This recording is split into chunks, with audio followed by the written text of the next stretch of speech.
Kıskanırım gülüşünü, başkasına bakışını. Rüzgar gibi esişini. Sen benimsin bilesin. Kıskanırım seni ben, başka biri sevmesin. Kalbim yanar her demde, gözlerin bende kalsın. Kıskanırım seni ben, başka biri sevmesin. Kalbim yanar her demde, gözlerin bende kalsın.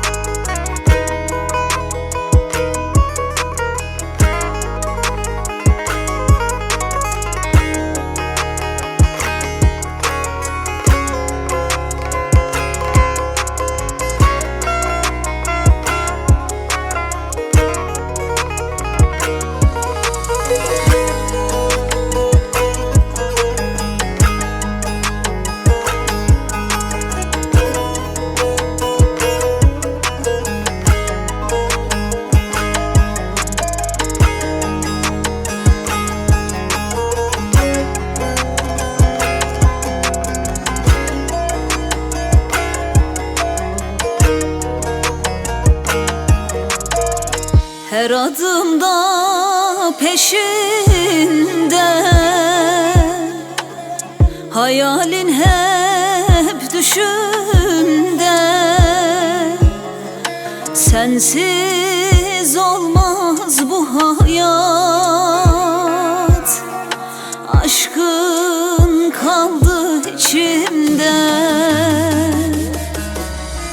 Kıskanırım seni ben, başka biri sevmesin. Kalbim yanar her demde, gözlerin bende kalsın. Kıskanırım seni ben, başka biri sevmesin. Kalbim yanar her demde, gözlerim